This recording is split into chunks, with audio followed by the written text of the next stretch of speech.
Muy queridos hijos, cuando estaba reflexionando desde ayer para esta homilía, me preguntaba qué les voy a decir. Hay tantas cosas que se juntan el día de hoy y hay tanta desinformación y más aún hay tanta deformación que es difícil hacer rumbo. Quisiera además recordar, como recordaba ayer, que celebrábamos la Santa Cruz, que el calendario de la Iglesia que fijó estas fiestas es anterior incluso a la independencia de México, que fue unos años antes que la nuestra. Por eso hoy por la tarde-noche en el Zócalo del Distrito Federal van a repetir el grito de Dolores, de la Virgen de Dolores que soy, que lo hizo precisamente, los mexicanos dicen el cura, el sacerdote Hidalgo y Porfiria, precursor de la independencia de México, y es algunos años antes que la nuestra. Por otra parte, quisiera recordar que la homilía es intentar iluminar la realidad concreta que se vive, y entre más nos acerquemos a la realidad. Algunos que dicen, padre, usted habla demasiado mal de los leoneses. Si estuviera en Granada o en Huaco sería de los granadinos o de los huaqueños. Hay que iluminar la realidad que se vive en el lugar donde Dios nos está. Pues bien, no se puede iluminar algo que no se conoce bien. Digamos unas pinceladas de lo que pasó un día de hoy en Guatemala en el año 1821. Sabemos por historia general y aprendimos a fuerza en los 80 a hacer los análisis coyunturales, recuerdo. Y no podemos ver lo nuestro sin ver qué pasaba en el mundo.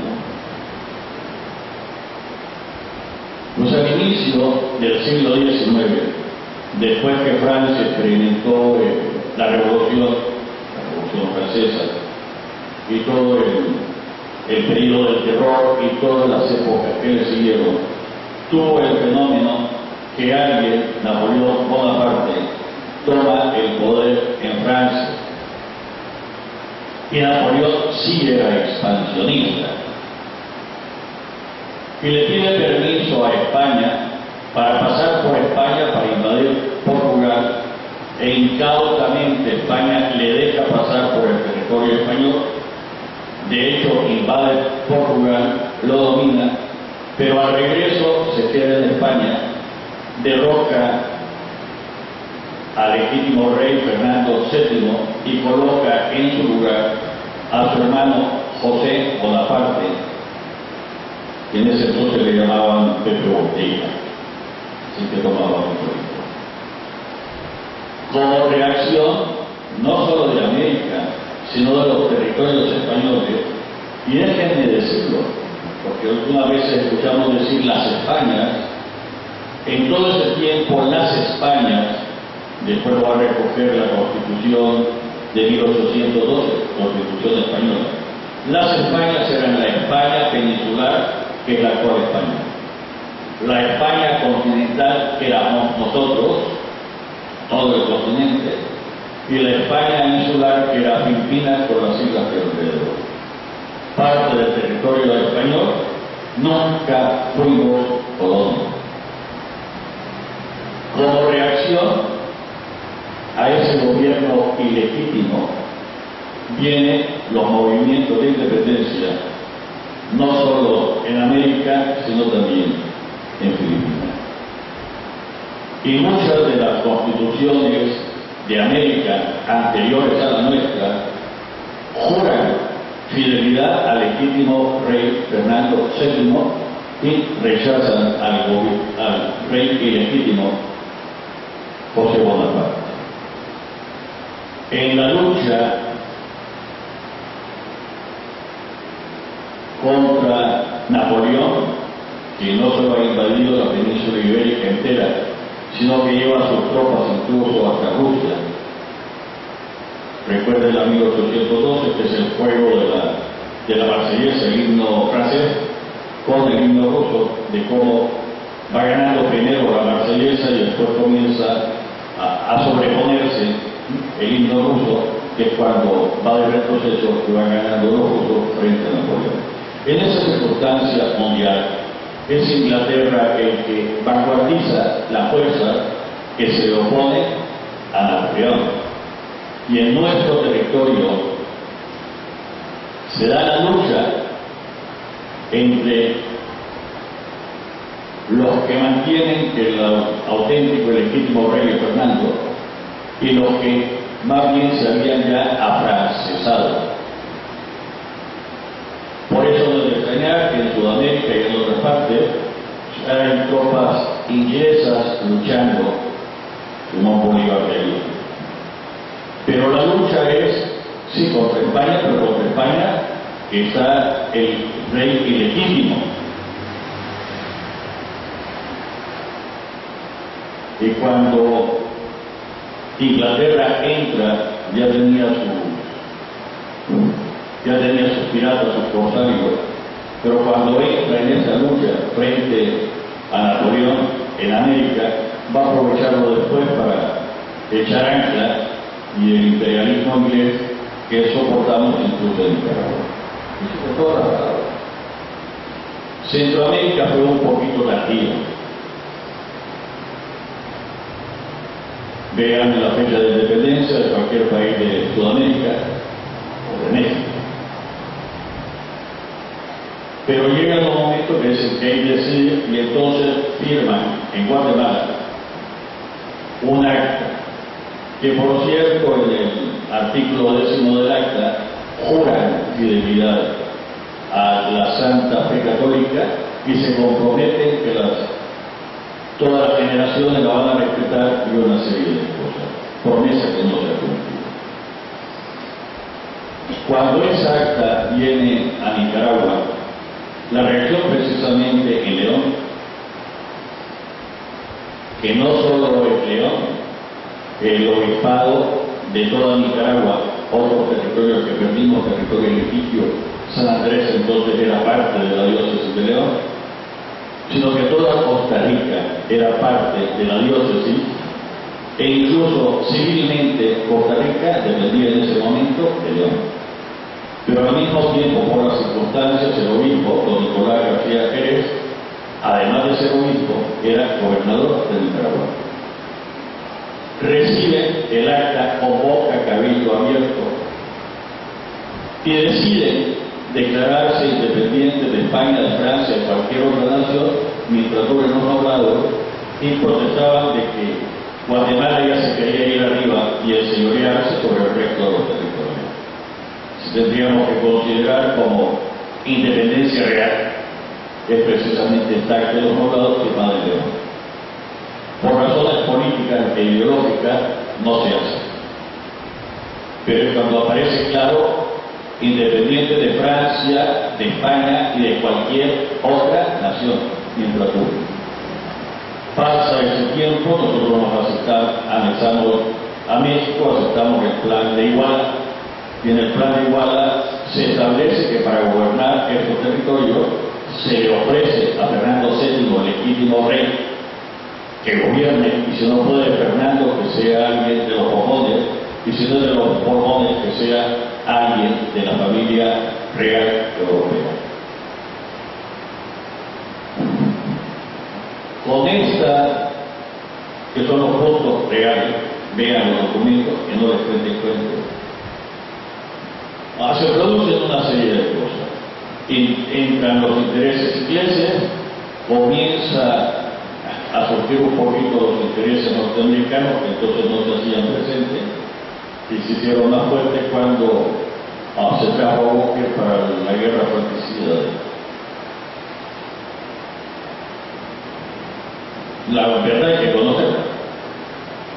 De hecho, nosotros conservamos en la bandera de Nicaragua los colores de los Borbones, azul y blanco, adoptado primero como bandera de Centroamérica.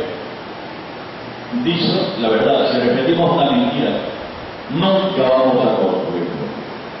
Pues bien, nosotros, Nicaragua, hemos sido Desde entonces, lo que nos dice esta primera lectura del Éxodo: el pueblo rebelde.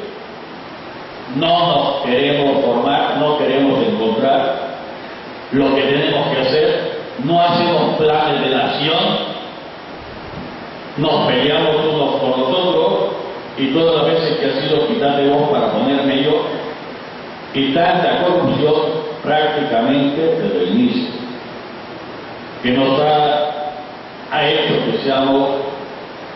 que caigamos en las manos de fuerzas no tan grandes como las nuestras, pero estando divididos nos comieron con facilidad hasta ahora. Dedicados a política internacional y siendo fichas de ajedrez de una geopolítica en que nosotros solo llevamos la de perder. Más grave, por lo menos desde la firma de Guatemala hasta hoy, ha habido 3 inmensas persecuciones en contra de la Iglesia, faltando a ese juramento de respetar la Santa Fe Católica. La primera gran persecución fue, a consecuencia de la independencia, la expulsión de las órdenes religiosas de Nicaragua, que normalmente le echan la culpa a Zelaya, pero no fue culpable de Zelaya.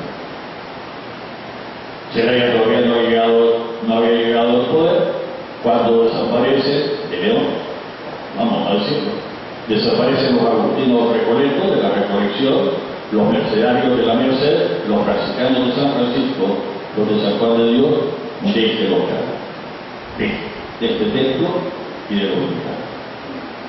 Hubo una segunda gran persecución en la Revolución Liberal de Somoza, y hubo una tercera más reciente en los años 80, en la Revolución Sandinista.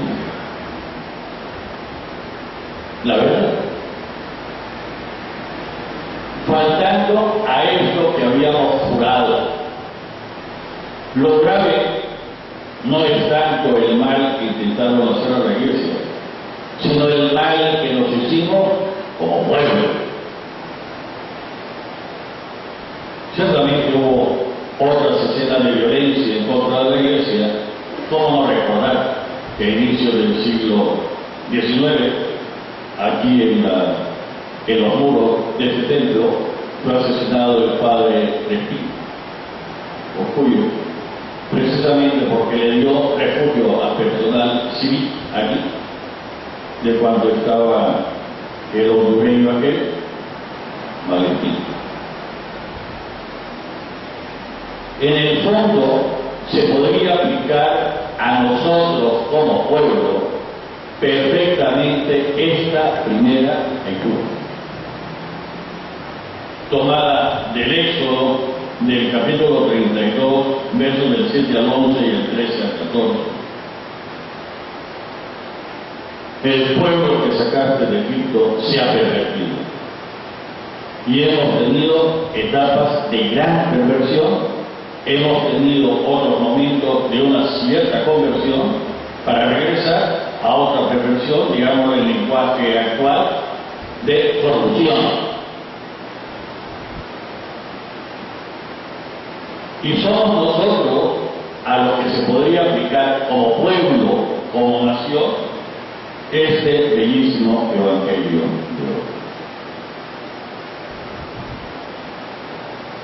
Y mientras estemos separados de nuestras fuentes, incluso de la esencia de nuestra nacionalidad, porque habría que recordar que Nicaragua se funda en junio de 1524 con la celebración de la Santa Misa de la Santísima Trinidad, en nombre del Señor, poniéndonos bajo el amparo de María Santísima, en fidelidad con la Iglesia.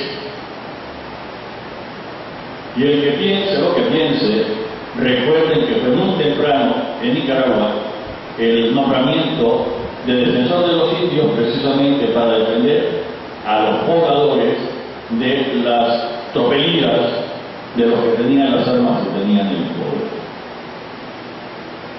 Y nuestra historia ha venido trastabillando de momentos de una cierta fidelidad a momentos de gran perversión, incluso de persecución y negación frente a nuestra propia raíz. Tantas veces tendría que decir el Señor de nosotros, como le dijo a Saulo: Saulo, Saulo, ¿por qué me persigues? Te es duro dar cosas contra el aguijón. Tendríamos que recordar Ciudad de León,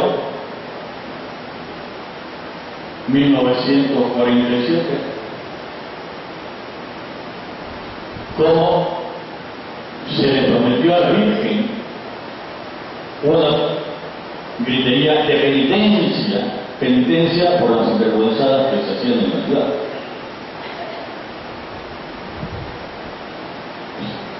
La penitencia no se hace por los actos buenos que hacemos, eso no tendríamos que repetirlo, sino multiplicarlo, sino de las sacanadas, de los pecados, de las injusticias. Y así nació la gritería de penitencia, que nos hemos olvidado de hacer realmente penitencia y pedirle al Señor por nuestros pecados y los pecados de quienes nos antecedieron. Padre, usted lo que Dios, ¿por qué no lo dice en Granada? Porque estoy en León. Yo tengo que predicar en León. No obstante, también a nosotros se nos dice la última parte del Evangelio de hoy. Ante una conversión que nos surge la Iglesia, viendo los documentos de nuestra conferencia episcopal de los últimos 40 años, cómo nos ha dicho que hay que cambiar. Y cuántas guerras hubiéramos evitado, cuánta sangre, cuánta muerte, cuánto dolor. No obstante, la Iglesia nos sigue llamando a un cambio de verdad, un cambio del corazón, un cambio en la forma de pensar para tener el mismo pensar de Jesucristo, tener la misma forma de hablar de Jesucristo, en consecuencia la misma forma de actuar de Jesucristo. Todavía hoy, en el 2013, hay tantas voces que son simplemente, a falta de cañón, del rugir del cañón, el rugir de las tapas para destrozar a la otra persona y hacerla sufrir. Y esto no lo quiere Dios. Y esto no es construir la patria. Y esto no es ser cristiano. Pero entonces, ¿qué hacer? Pues cambiar. Lo que nos dijo tantas veces, no solo a nosotros, sino al mundo, el Papa Juan Pablo II, abrir al fin y al cabo la puerta de nuestra existencia y en concreto de nuestra existencia nacional, de par en par a Jesucristo que nos salva. Pero para construir una nación, como Dios manda, tenemos que poner, cada uno de nosotros tenemos que ponerlo en etapa, en proceso de conversión. Y nuestros hogares, nuestras familias tienen que ponerse en proceso de conversión. Hay cosas buenas, hay que afirmarlas. Hay cosas malas, hay que irlas terminando. Hay arribismos todavía, hay que ir cambiándolos por una solidaridad real que brota del saber que somos criaturas de Dios, que somos hermanos, ya que invocamos a Dios diciéndole Padre. ¿Y qué va a pasar si hacemos todo esto? Si nos quedamos anclados únicamente tirándole las piedras a los demás, sin ayudarles incluso a cambiar y a convertirse, no podríamos hacer realidad lo que nos dice la segunda lectura de hoy, bellísima lectura de hoy. Y lo es Pablo, y Pablo habla sobre sí mismo. Doy gracias a aquel que me ha fortalecido, a nuestro Señor Jesucristo, por haberme considerado digno de confianza al ponerme a su servicio. Servir a Dios en la persona de los hermanos, desde luego. A mí, que antes fui un blasfemo y perseguidor de la iglesia con violencia, pero Dios tuvo misericordia de mí, porque en mi incredulidad obré por ignorancia, y la gracia de nuestro Señor se desbordó sobre mí al darme la fe y el amor que provienen de Cristo Jesús. Esto también tendría que operarse en nosotros. No solo saber que podemos transformarnos, sino que podemos ser y debemos ser los instrumentos del Señor para la transformación de todo lo que está mal en nuestra tierra. Pero no podemos construir si no comenzamos por la verdad. Si seguimos por la hipocresía, si seguimos falsificando los datos, si seguimos cambiando la historia a nuestra conveniencia, ¿sabe qué está diciendo? Es porque usted no quiere, no sé qué. Cuando estudié todavía no habían nacido los sandinistas, cuando era chavalito, y nos decían nuestros profesores de historia, tener cuidado que hay dos versiones de historia, la de Gámez y la de León, la liberal y la conservadora. Y en las dos, a ver si se puede sacar la verdad. Pues tendríamos, como hizo el pueblo de Israel, después que encontró en el templo de Jerusalén los rollos de la ley, tener que volver a reescribir nuestra historia, el Deuteronomio y la historia deuteronomista. Volver a reescribir nuestra historia en clave de la verdad, en clave del bien que ha venido haciendo Dios a través de nosotros, conociendo la historia hay que conocerla, conocer el pasado, no solo para pedir el perdón, sino para ver en qué hemos fallado, para no volver a fallar, pero sin quedarnos anclados en un pasado, sino que superándolo en un presente, haciendo una real reconciliación para que construyamos todos juntos el futuro. ¿Para eso significa que no tiene que haber oposición? No, significa que la oposición también, independientemente de quién esté en el gobierno o quién esté en la oposición, tiene que convertirse.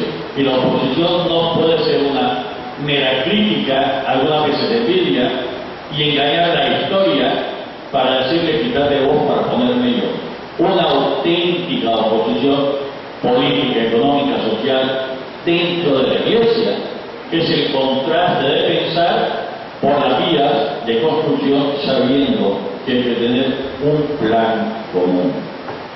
¿Y cuál es el plan común? ¿Cuál es el famoso plan de nación? Digámoslo de la fe, que nos amemos los unos a los otros con el mismo amor con que Jesucristo nos amó. Padre, pero esa religión, pero es la esencia de nuestra creación y nuestra redención. Mientras no lo hagamos, vamos a seguir engañándonos unos a los otros, vamos a seguir haciéndonos daño, vamos a seguir produciendo dolor e incluso muerte, y vamos a ser más que agentes de la transformación real para el bien, nos vamos a ser agentes destructores de la realidad. Puesto todo esto, como lo hace Conferencia Episcopal, en las manos de María Santísima, en la invocación de Nuestra Señora de los Dolores, que la Iglesia ha sufrido, no solo en Nicaragua de sus miembros, sino fuera de Nicaragua, por nuestros malos actos. Bastaría recordar, y lo vi directamente de la voz del Papa, no es que me lo costaba, que nosotros profanamos la misa de la primera visita de Juan Pablo a Nicaragua. Profanada.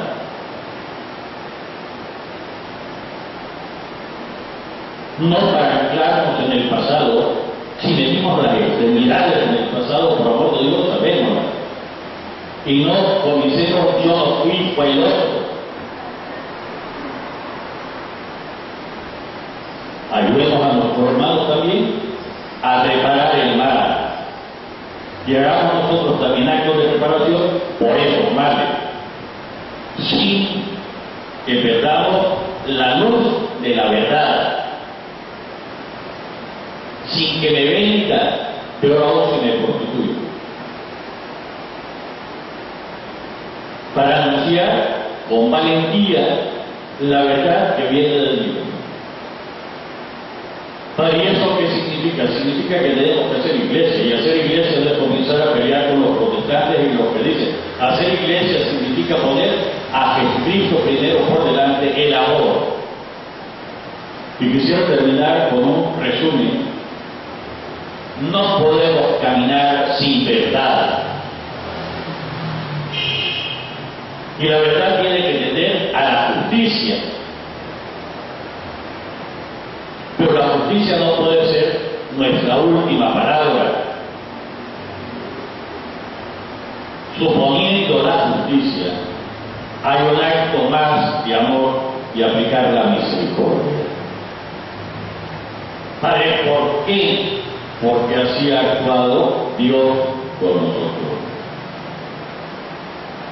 Vamos a seguir poniendo nuestra patria en las manos del Señor, pidiendo perdón por nuestros pecados, lo que hemos pensado, lo que hemos mal dicho, lo que hemos mal hecho, y haciéndonos el propósito de ser servidores del otro en el servicio de la conversión, para que brille la luz de la verdad, que impere la justicia y sobre ello la misericordia, en el nombre del Padre, del Hijo y del Espíritu Santo.